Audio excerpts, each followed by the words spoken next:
Donc 285 plutôt 65 de Surat al-Baqarah. Ouais.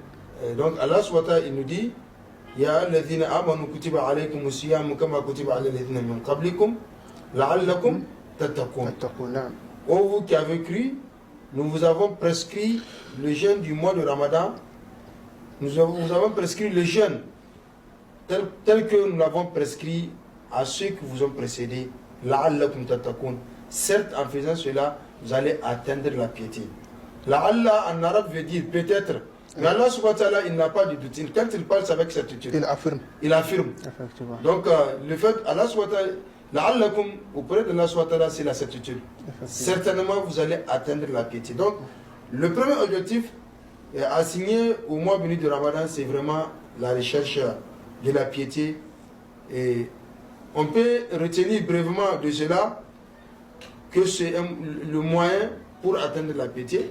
C'est aussi le moyen pour purifier les musulmans d'un grand nombre de péchés. Sinon même la simple des péchés. Parce que à travers le mois de Ramadan, on va avoir le pardon des petits péchés, l'expiation. Mais la condition, il faut d'abord qu'on abandonne les grands péchés. Il faut s'éloigner des grands péchés, comme les shirk et autres. Oui. Et autres. Donc celui qui s'éloigne des grands péchés, déjà il en est débarrassé. Ensuite le Ramadan le débarrasse les petits péchés.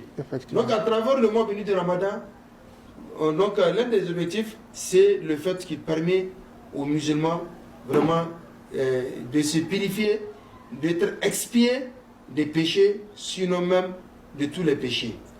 Et un des objectifs aussi assignés aux jeunes du mois de Ramadan, c'est le fait, comme nous l'avons dit, c'est un entraînement. Parce que durant tout le mois béni de Ramadan, le musulman doit s'abstenir d'un certain nombre d'actes. Oui, et il doit s'atteler à l'accomplissement d'autres actes aussi. Donc, à travers tout le mois béni de Ramadan, il s'entraîne à l'adoration d'Allah subhanahu wa ta'ala, par l'accomplissement des bonnes actions et par l'abandon des mauvaises actions. Le jeûne de Ramadan permet aussi aux musulmans de se débarrasser du désir. Ça, c'est de façon générale.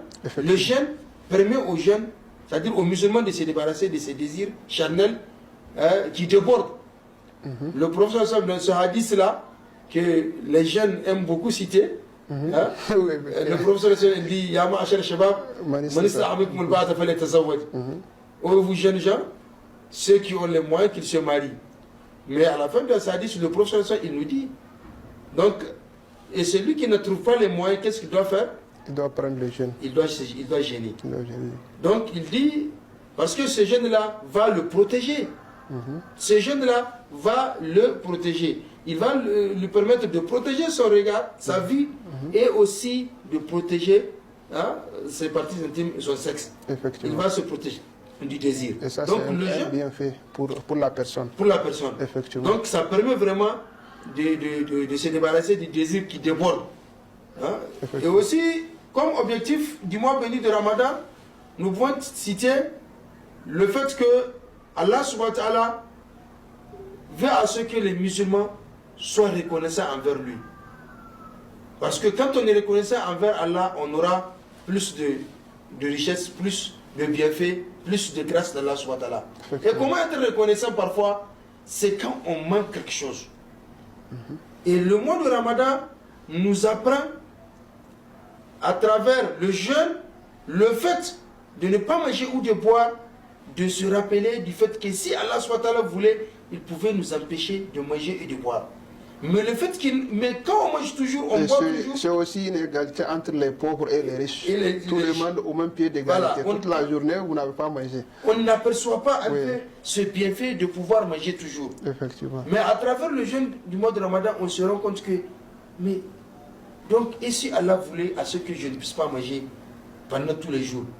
Et qu'en est-il des autres qui n'arrivaient pas à manger à leur faim tous les jours, ou à boire à leur soif tous les jours? Effectivement. Donc si moi j'arrivais à l'avoir, le mois de Ramadan me rappelle cette situation-là. Effectivement. Donc je vais être reconnaissant pour remercier Allah subhanahu wa ta'ala qui m'a donné cette possibilité tous les autres jours.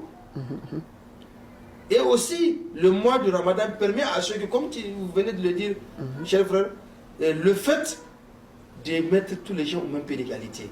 Les pauvres qui ne mangeaient pas ou qui ne buvaient pas, à leur faim et à leur soif tous les autres jours, donc le riche qui n'a jamais connu, durant toutes les 12 mois là, il n'a jamais connu la faim.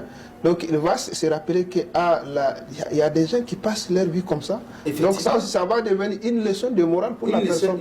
Et il va encore remercier Dieu encore par la grâce qu'il a fait. Effectivement, il va remercier Allah subhanahu wa ta'ala pour ce bienfait-là. Il va aussi se rappeler de ces pauvres-là. Ah, ceux-là, c'est ce qu'ils vivent tous les 11 mois de l'année.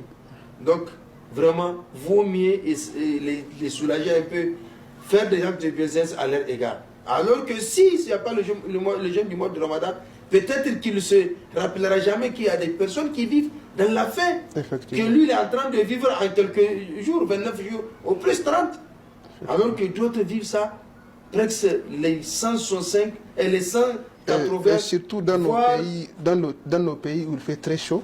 Effectivement. Donc avant la soirée, la personne va devenir épuisée avec la soif. Avec la soif. Donc normalement, la personne doit se rappeler que vraiment, il y a des gens qui souffrent. Voilà. Et donc peut-être ça va même les pousser à aider. Après ça, il y a des gens qui doivent aider. Donc effectivement, c'est l'un des objectifs assignés à ce mois de Ramadan, le fait de rappeler les musulmans de pouvoir aider leurs frères qui sont dans le besoin tous les autres jours. Effectivement. Donc les bienfaits du mois, les finalités ou bien les objectifs assignés à ce mois béni de Ramadan sont innombrables. Nous pouvons tous les citer, mais quelques-uns de ces objectifs que nous venons de citer nous permettent de comprendre. Et aussi encore, surtout comme nous sommes à l'ère moderne, il faut que les gens comprennent. Et chez certains modernistes, si nous pouvons nous permettre de les appeler ainsi, le jeûne du Ramadan était même un moyen de remède contre certaines maladies. Effectivement. Aujourd'hui, il y a des pays dans lesquels il y a des gens qui sont attaqués un peu, pour vous expliquer ça, il y a beaucoup de gens qui souffrent d'ulcères gastriques. Il dit que pendant tout le mois de Ramadan, là, ils n'arrivent pas à avoir aucun problème. Aucun problème. Ils sont bien portants. Il y a des gens c'est vraiment un remède, ça. On prescrit même le jeûne comme étant un moyen de remède, ce qu'on appelle le jeûne thérapeutique. Et ils pratiquent ça comme étant moyen de remède pour se guérir, se traiter de certaines maladies. Effectivement. Mais maintenant, de façon résumée, voilà un peu les objectifs. En ce qui concerne les bienfaits du mois béni de Ramadan, là aussi, ce mois béni de Ramadan est plein de bienfaits qu'on ne peut pas vraiment compter. Parmi lesquels, nous savons d'abord que c'est le mois du Coran. C'est le mois dans lequel le Coran fut révélé. Ce Coran a été révélé dans une nuit qu'on appelle nuit de destinée, qu'on appelle le Qadr. Certainement que nous aurons l'occasion de parler des bienfaits, des grâces de cette nuit-là. Une nuit qui vaut plus de 1000 mois d'adoration. Dans ce mois béni de Ramadan, le mois de Ramadan expie les péchés, comme le prophète dit, Mukaffiratun lima baynahunna. À Ramadan, dit le Ramadan,